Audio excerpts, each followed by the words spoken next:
Je suis heureux de vous retrouver ce matin pour cette nouvelle session de 15 minutes de grâce et de vérité avec le pasteur Jocelyn Niladou. Nous allons louer le Seigneur de tout notre cœur. Louez Dieu, serviteur du Seigneur, vous qui craignez son nom, élevez-le, exaltez soit son nom. Louez Dieu, serviteur du Seigneur, vous qui craignez son nom, élevez-le, exaltez soit son nom. Alléluia, notre Seigneur le Tout-Puissant règne. Alléluia, notre Seigneur le Tout-Puissant règne. Alléluia, notre Seigneur le Tout-Puissant règne. Alléluia, notre Seigneur le Tout-Puissant règne. Le Tout-Puissant règne. Le Tout-Puissant règne. Alléluia, Jésus. Nous allons écouter la parole de Dieu ce matin, de tout notre cœur. Amen. Bonjour à tous mes frères et sœurs bien-aimés, tous ceux qui nous rejoignent sur ce programme spécial de 15 minutes de grâce et de vérité. C'est une joie de se retrouver ce matin autour de la parole de Dieu. Encore une fois, nous remercions de tout cœur notre frère Patrick pour ce temps qu'il passe avec nous à louer le Seigneur, chanter, adorer le Seigneur que nous aimons, et nous aimons aussi sa parole. Pour cette 4e session ce matin de notre série de la vie de l'Église locale, je vais vous parler apprendre à servir. C'est un sujet très intéressant, servir. C'est comme cela qu'on va dans la simplicité aujourd'hui voir ensemble qu'est-ce que la parole de Dieu nous dit quand il s'agit de servir. Bien sûr, on va parler de servir le Seigneur, mais aussi c'est cette attitude de servir les uns les autres. On va voir comment Jésus, et nous le savons, en toutes choses, il est notre exemple. Il est l'exemple que nous avons besoin de suivre. Il est le modèle sur qui nous devons garder nos regards, même si le monde aujourd'hui a évolué, même si le monde d'aujourd'hui ou même le monde chrétien d'aujourd'hui a une autre perception d'être serviteur de Dieu, je crois qu'on doit regarder à l'exemple de Jésus, aussi regarder à la parole de Dieu afin de quelque part garder nos cœurs ou sinon ramener nos cœurs dans l'esprit de l'Évangile, dans l'esprit de la Nouvelle Alliance et non pas se laisser sous l'influence du monde et son système, parce que le monde, nous savons, a pénétré même dans l'Église. C'est pourquoi je voudrais, pendant ces quelques minutes, dans la simplicité, vous parler comment servir, apprendre à servir. Dans Luc, le chapitre 22, je vais vous lire. Nous connaissons ce passage. Luc 22, à partir du verset 24. Là, il y aura une question très, très intéressante. Verset 24. Il s'éleva aussi parmi eux une contestation, malheureusement, qui est toujours là dans l'Église aujourd'hui. Lequel d'entre eux devait être estimé le plus grand? Jésus leur dit, les rois des nations les dominent, et ceux qui ont autorité sur elles se font appeler bienfaiteurs. C'était un titre qui était donné automatiquement à des grandes personnes, des rois, même s'ils ne portaient pas ce nom, ils n'étaient pas dignes de ce nom d'être bienfaiteurs. Voilà comment ils étaient appelés, ils étaient considérés comme grands. Donc Jésus déjà, il tire une ligne de démarcation claire entre l'esprit du monde. Dans le monde, quand on a un titre, on a une autorité, on n'est pas vraiment un serviteur. On domine sur les autres. Mais Jésus, c'était une question qui rôdait dans la tête des disciples. Ils voulaient savoir qui était le plus grand. Et là, hein, c'est ça la question. Il visait sûrement un titre pour être bienfaiteur, pour être quoi. Aujourd'hui, malheureusement, nous voyons dans le monde chrétien, ça existe toujours, vouloir être plus grand, vouloir se présenter, ou sinon s'attribuer à soi-même des titres. Servir, souvent, c'est juste une question d'avoir un titre.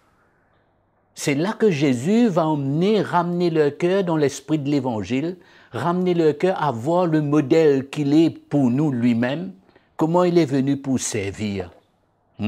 Ça, c'est extraordinaire, cette grâce du Seigneur. Il dit, il n'en est pas de même pour vous, pour nous, qui voulons vraiment servir le Seigneur dans l'esprit d'Évangile. Ça ne devrait pas être une question de titre, de position pour dominer, d'autorité dans la chair, comme le monde le fait, comme les rois et ceux qui dominent le font. Non, Jésus dit, il n'en est pas de même pour vous. Mais que le plus grand parmi vous soit le plus jeune, le plus petit, et celui qui gouverne comme celui qui sert. Voilà la description, voilà la définition, voilà la vision que Jésus, lui, il a pour celui qui veut servir, pour un serviteur dans l'esprit de l'Évangile, dans le royaume de Dieu. Car qui est le plus grand? Celui qui est à table ou celui qui sert? N'est-ce pas celui qui est à table? Et moi, voilà le cœur du Seigneur. Jésus dit, et moi, cependant, je suis au milieu de vous comme celui qui sert. Voilà le modèle, voilà l'exemple extraordinaire que Jésus est pour nous. Voilà comment il vient redresser nos cœurs. Voilà comment il vient mettre de l'ordre dans nos attitudes. Aujourd'hui, quand nous voyons cette course dans le monde chrétien pour avoir des titres, on finit même par se donner des titres qui n'existent même pas dans la Bible. Toutes sortes de titres. Je ne sais pas si c'est pour impressionner ou pour essayer d'exercer une autorité ou de se faire reconnaître, remarquer, mais ça n'a pas été à aucun moment le cœur du Seigneur. C'est pourquoi je dis, il faut apprendre à servir dans l'esprit de l'Évangile. Jésus nous parle de cela encore dans Matthieu, le chapitre 20. Nous connaissons tout le passage. Le chapitre 20, c'était là, encore une fois, cette question dans la tête des disciples, qui est le plus grand. C'est comme cela que la maman des fils de Zébédée s'approche du Seigneur. Il dit, la Bible, le chapitre 20, le verset 21, il lui dit, « Que veux-tu » Jésus demande à cette femme, « Que veux-tu » ?»« Oh, donne, lui dit-elle, que mes deux fils, que voici, soient assis dans ton royaume, l'un à ta droite et l'autre à ta gauche. » C'est cette position, Jésus répondit, « Vous ne savez pas ce que vous demandez. Pouvez-vous boire la coupe que je vais boire ?» Verset, on peut aller un peu plus loin, on descend verset 24, je lirai verset 28. Pour couper un peu court, pour qu'on puisse parler un peu tout ce qu'on veut.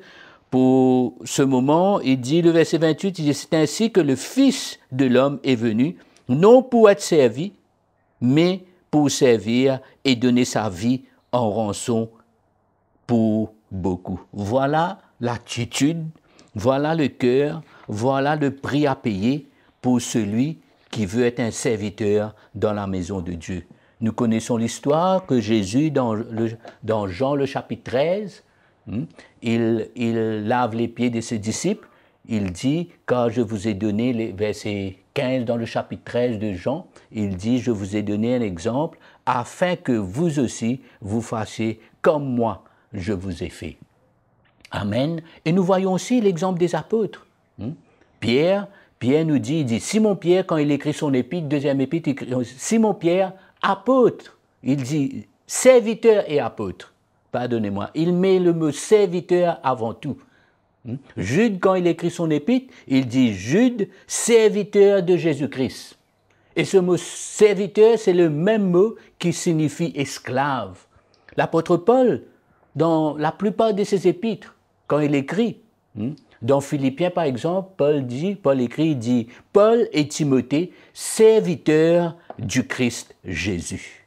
Amen. Voilà quel était le cœur pour servir. Voilà comment ils voyaient les serviteurs de Dieu. C'était pas des, comprenez-moi ce que je dis, ce n'était pas des positions pour élever des hommes, pour prendre une autorité dans la chair, mais c'était un cœur dans l'humilité, vouloir reconnaître que c'est Jésus le Maître, mais on vient pour servir. Dans ma deuxième session, en parlant d'apprendre à servir, je vais vous parler de cela.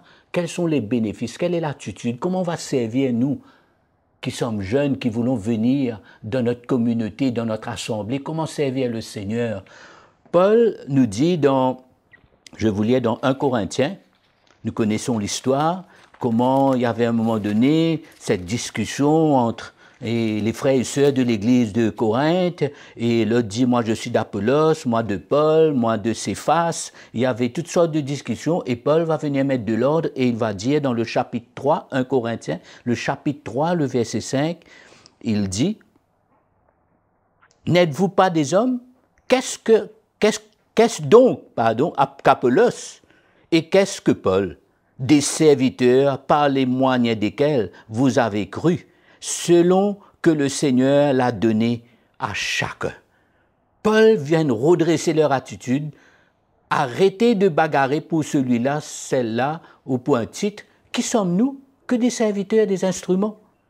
Nous connaissons, c'est là qu'il va dire, j'ai planté, Apollos a arrosé, mais c'est Dieu qui fait croître. Ils tournent leur cœur vers le Seigneur et réajuster leur attitude envers les frères qui servent le Seigneur. Voilà comment était un serviteur, voilà ce que c'était de servir le Seigneur dans l'esprit de l'Évangile. Des vrais serviteurs de Dieu. 1 Corinthiens, nous restons dans 1 Corinthiens, le chapitre 4, le verset 1 et 2. Pour terminer, Paul dit ainsi qu'on nous regarde comme des serviteurs de Christ. Et des administrateurs des mystères de Dieu. Du reste, ce qu'on demande des administrateurs, des serviteurs, c'est que chacun soit trouvé fidèle. Amen. Donc nous voyons l'esprit de l'Évangile, le cœur du royaume de Dieu, l'exemple de Jésus, l'exemple des apôtres, des serviteurs de Dieu. À l'époque, servir le Seigneur, c'est pas courir après des titres, c'est pas venir impressionner les autres, c'est pas chercher une position, une autorité, mais c'est d'avoir le cœur du Seigneur pour servir et vraiment, c'est donner notre vie, répondre à l'appel de Dieu.